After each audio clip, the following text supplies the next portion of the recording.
My name is Andrew Martinez. I'm 33 years old. This is about my second season. I started in 2019 in The Depths. So I'm in Ghost Town Streets.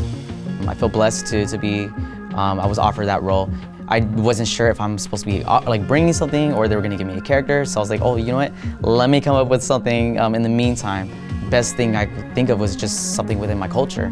So I am Native American, based off of two tribes. My mom's tribe is the Yakima, and my father's tribe is the Tongva Nation, which is based out of San Gabriel Valley in Washington.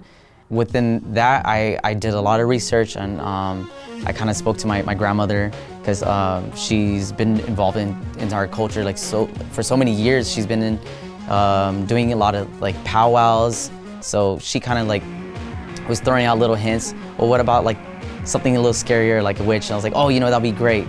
But like I said, it takes a little more time, and I didn't realize the process to make this. So I actually took the time to make a headdress. I did a little bit more research because I know headdresses are very, very complicated, especially the history of it, of like earning your feathers, earning your headdress. I use raven feathers instead because eagle feathers, and that's a whole different story. It's a lot of approval from higher up. But one of the things I kind of like added my little touch, which is like a little clicker. It kind of like, it echoes, kind of like helping me find like my family, helping me find like my tribe and everything. So it's kind of one of the things I was thinking of, like a small little extra touch I wanted it to bring, something a little bit different. The most personal thing about my costume piece that to me was actually my headdress. One, it took me a while to actually make myself, and also the fact that like the way you earn headdresses is something significant that you have to do. Because I am a combat veteran, I brought it up to my father, and he's like, oh, you earned it by serving your country. And to earn a headdress like in a tribe is like a big deal. So you know, that really hit me hard. I just believe that, you know, bringing something within my native culture like out to the public, just so they see that, you know, Knotts in general is being open to like other cultures and like accepting everybody.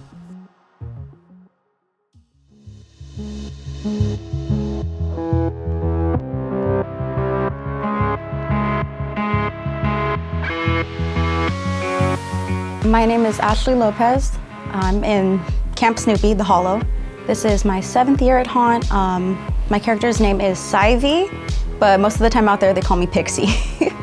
So the overall story of the Hollows has to do with the 3 witches. There's the Mother, the Maiden, and the Hag. There's also the Faceless Soldiers. Right now in the storyline, it's kind of at the end of a war between them. You have Tree Beast, you have Shadow Beast, you have the Scarecrows. And I kind of fall in between. Basically, I'm just a creature in the forest. I play by my own rules. So my character is kind of a woodland spirit. I'm made up of leaves and trees and all the debris that's on the ground. My character is kind of mischievous, so I get in there, create some chaos, and kind of leave before anybody knows what's going on. I do costuming for my day job. I feel like I took a lot of that into what I'm doing. So when I look at a character, I don't just look at a single element like the mask or the movement or really even just the physical clothing that I'm wearing. I look at the overall silhouette and what that's gonna look like and how that's gonna fit into the story. So when I first started to develop this character, I thought about something that would make me feel uncomfortable out in a forest. And the first thing I could think of is seeing eyes looking back at you. So I got some yellow contacts, I looked at that and I said, that's pretty creepy, and kind of started going from there. So my face looks kind of like gnarled wood, and I thought, that's kind of weird. If you see a face in a tree, that's gonna make you feel weird. I kind of have dreadlocks with vines, and it has leaves, all kinds of things in there. And then I kind of brainstormed up what I wanted the face to look like, and I had one of my friends make the mask for me. She sculpted something, sent me some pictures along the way and said, is this kind of what you're looking for? And I said, yes, absolutely. I hope that a guest looks at me and says, wow, that's weird. I want people to be unsettled by what I look like.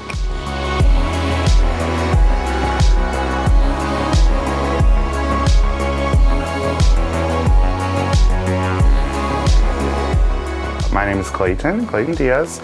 My character's name is Sal Salvatore. It's in the Goring 20s this year, and I've been doing this for 11 years.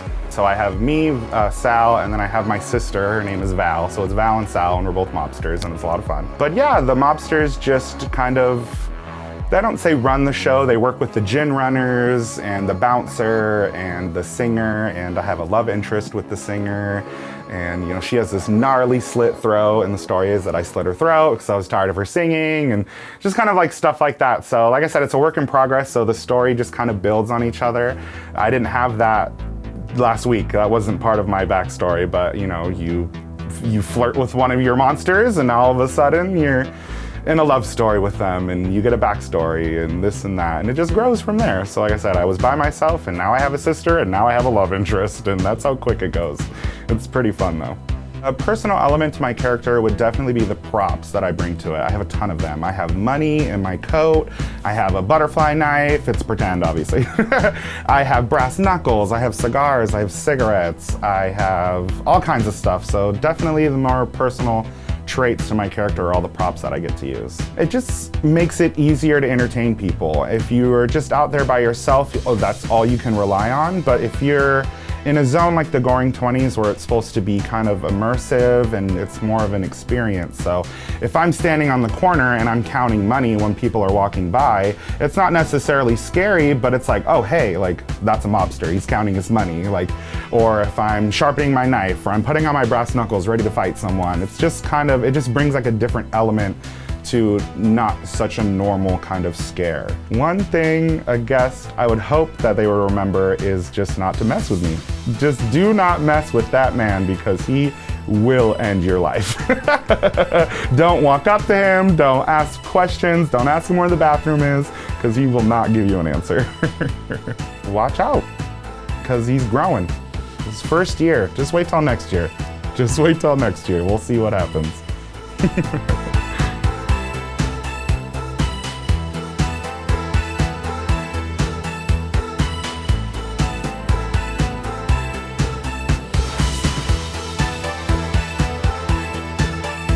My name is Kim. My character's name is Bubby, or also known as Granny Clown in Carnival, and I've been at Scary Farm for 8 years.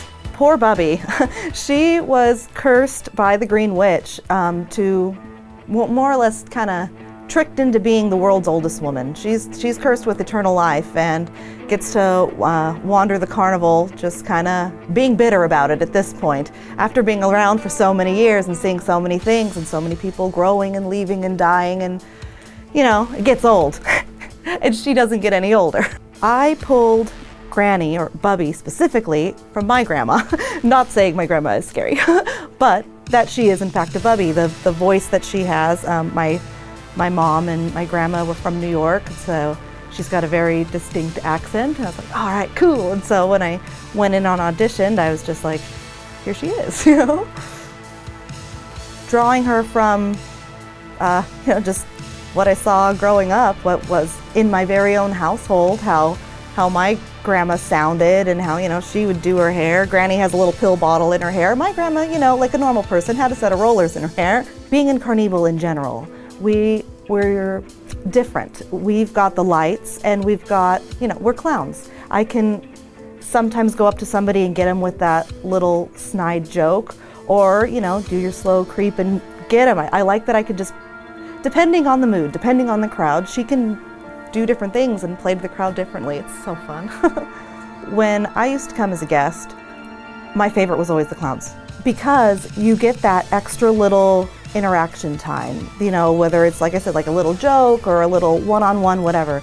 With Bubby, I love that. I love when somebody's sitting on the planner and just kind of slide up next to them. You're like, oh, so you like my carnival? You know what I mean? Just start a little something tiny where at the end of the night, when they're going home to their car and they're sitting and talking to their friends, like, you remember that weird old lady and she was talking about the duck at the pond? Or you remember she was doing this or that? Like, it's so fun just being, I don't know, senile.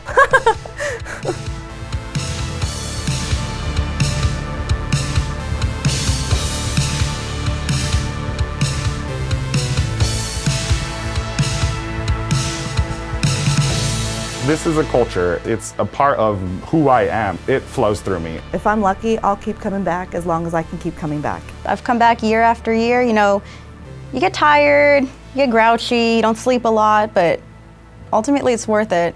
It's that feeling of like pride in the things that you do. One, I enjoy watching people like enjoy being scared and wanting to come back because we're entertaining them like that.